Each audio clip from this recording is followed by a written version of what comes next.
Hey everyone, today I want to talk to you about 4 things that you can do to help your percussion students in rehearsal every day. Now a lot of the things that I want to discuss in this particular YouTube channel are going to be through the lens of a lone wolf band director program. And by that I mean a program where there's only one director on campus, maybe even only one director in the district, right? And so that's the way things are set up here at Cross Plains. When the students look at Mr. Perez, when they look at me, they're looking at the private lesson teacher, their high school band director, middle school director, the beginner teacher, the elementary music teacher, the bus driver, all those different things all rolled into one. And so it can be very overwhelming. It can be very also difficult to, devote attention to every student to make sure that they're getting what they need.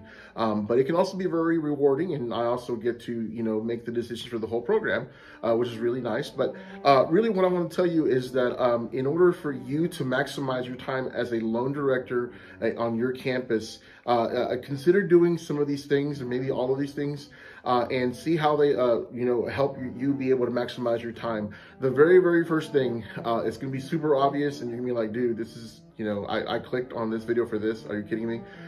But you'd be surprised how many programs are not doing this. And I've observed many schools and I've been a part of many rehearsals that get bogged down because directors aren't doing this. Okay, so please do this if you're not doing this already. But number one, make sure you communicate with your kids at the beginning of class and tell them what you're doing for the day. Give them the itinerary, give them the order, and be specific. And I'll get into that here in a second. But this is the board that I have. This is the first thing that my kids see when they come in through the door, which is right behind the camera. And so the kids don't ask me what we're doing. Okay, they start getting their equipment out. And again, I'm speaking primarily about percussion here. They start getting the equipment out and they set up for the songs that we have.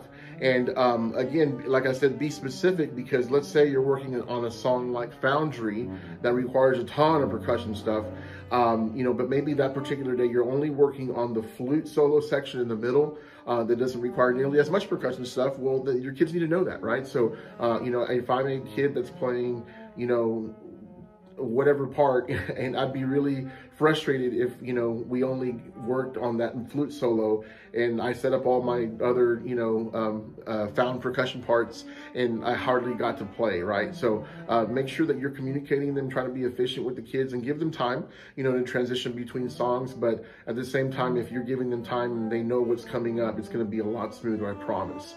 All right, the second thing that I encourage you to do whenever you are, thinking about your percussion, is when you pass out a brand new song, okay, when you get a new song in front of their faces, set up the room for them, okay, before they come in, have the room already set up and have music stands.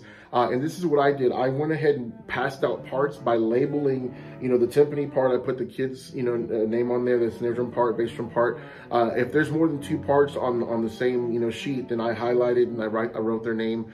And so when the kids came in that particular day, they found, the music for, whatever song. And I'm going to be speaking about Into the Arctic here in a second. So let's just use that as an example. The kids came in whenever I first passed out Into the Arctic, and they found, on different stands, the music, and all they had to do was look for their name, okay? Not only did they find the instruments, they found the mallets, and they found everything the way I wanted them to set up in the future, okay? So the kids have come in every day since then, and for the most part have been really consistent about setting up the room the same way.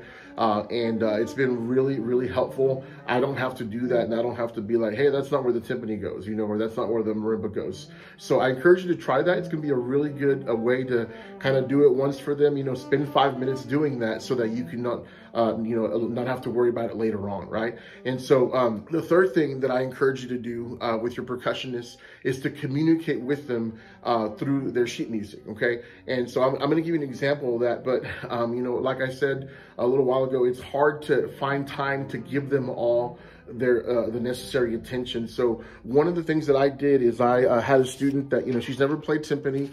She's never played, she's never read in bass clef. She's an 8th grader, a middle school kid. And so she is going to be playing timpani for the first time Into the Arctic.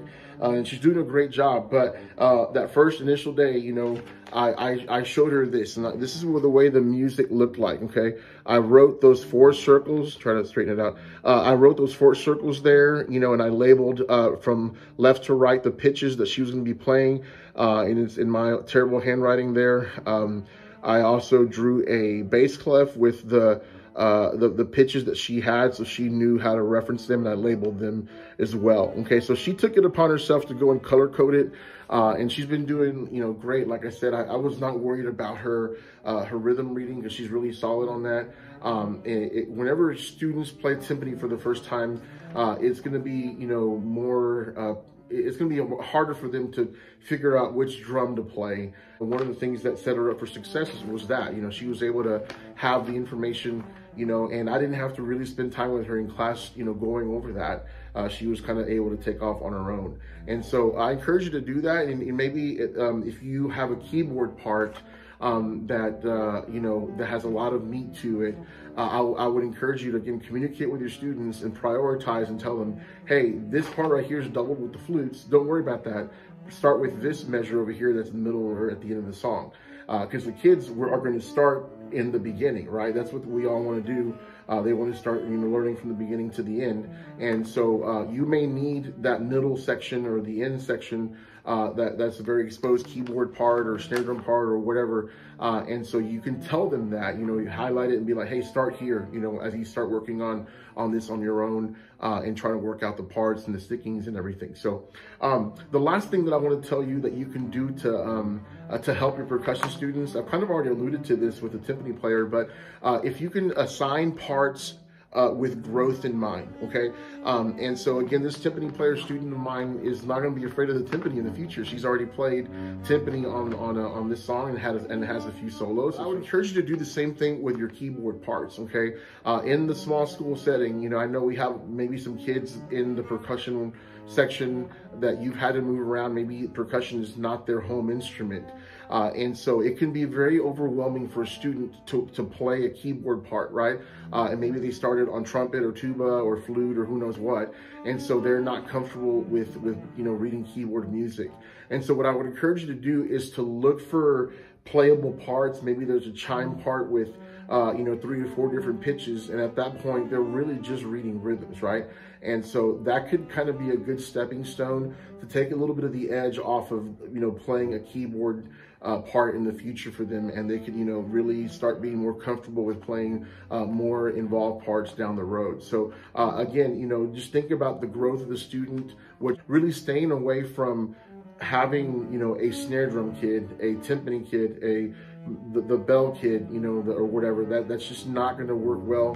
What happens when that kid graduates? What happened when your only mallet player kid graduates? And that's what kids tend to do. They graduate, right? So we don't have them anymore. We don't have them forever. So I encourage you to consider those things. And at the same time, you may be saying, hey man, like, I don't know what timpani mallets to use for this song or for this particular, a keyboard passage on the marimba. Well, tell you what, you can always reach out to me. There's a lot of percussion people that you are probably connected with, and reach out to them. We love talking shop. We love talking, brands and all the different things like that. We might have a certain preference of brand, but whether it's Vic Firth or Innovative Percussion or whatever brand, we're gonna try to help you and give you a suggestion of mallets that fit the criteria for that song in that particular brand. So you're gonna walk away with a good suggestion for how to move forward, and you can relay that to your kids. So again, I hope this has been helpful, and I hope that you remember those 4 points so that your kids are equipped to be able to have success in every rehearsal. Specifically to my Lone Wolf band director friends out there, this is a good way to maximize time. At least it has been for me here at Cross Plains, and I hope that you consider using it at your school. All right, thanks, bye-bye.